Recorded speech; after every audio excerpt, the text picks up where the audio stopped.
As you saw when you walked in today, we do have the baptistry set up.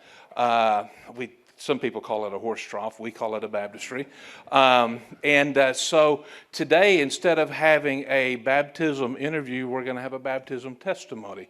So I'm going to ask our baptismal candidate to come and give their testimony.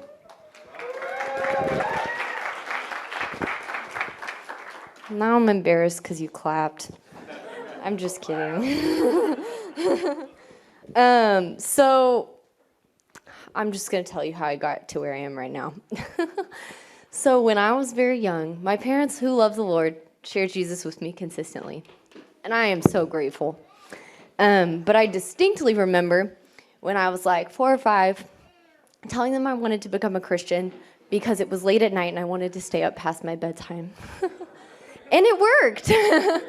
So I was not a child who loved the Lord. And so I was baptized then. And I think there were like aspects of Christianity I really liked, but I didn't like believe in Jesus and it didn't change me. And so when I was older, we moved here and I had a group of friends who none of them like grew up in the church. And it was like the first time I was exposed to like, oh, you can just believe nothing. And I didn't think that was cool, but I thought it was more appealing than being a believer. So there was a period of time where I didn't really tell anyone because I didn't want to disappoint my parents. But I was like, I don't really think I believe anything. But I'm a person who needs things to be black and white. So I was like, if I believe nothing, I need to be right about it. And so I started investigating different faiths and different things and science and whatnot. And it was like a period of years. I did that very slowly. And then when I was like 15 or 16, I was part of a Christian dance studio. It was the first time I saw people that I thought were cool who loved Jesus, and that was a big change for me. So like I actually want to be like this person, and they actually believe in Jesus. Like, that's cool. And so they shared with me about how like, I've probably heard it 1,000 times at this point, but they shared with me about how like Jesus had changed their life and how like we deserve sin and death, and like that's what Jesus gives to us. But he made a way through his sacrifice of himself for us to know him personally. And so I didn't have a moment where someone was like, here's the gospel, and I was like, thanks, sounds good. It was more like at one point I was having a conversation and I said something to this girl and I thought, that sounds like something a Christian would say. Am I a Christian?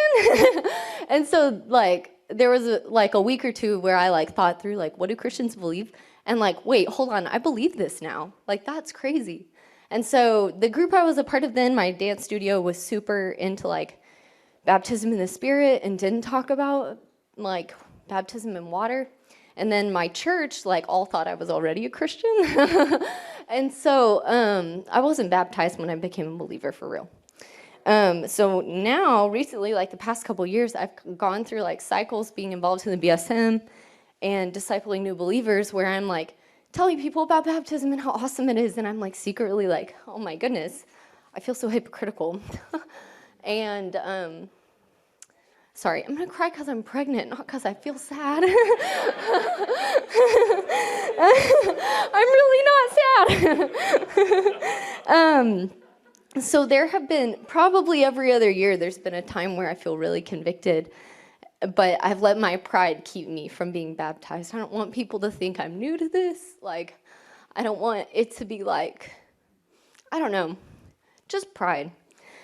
And so recently, my long-term friend, Hannah Binky, got baptized, and she's been a believer longer than I've been a believer. And I was like, that's weird. And so, but she got baptized because she was going on the mission field, and she was like, if I'm going to tell people about baptism, I need to like be obedient to do it. That same week, Kyle came home, and he was like, hey, I just talked with a new believer about baptism for like an hour, and it occurred to me you haven't been baptized. I was like, yeah, great, okay, bye. Like, this is a really convenient time to just not discuss it and ignore it. Like, that's the cycle I've been in. So then we started having baptisms at church every week. And I was like, I get it, thanks.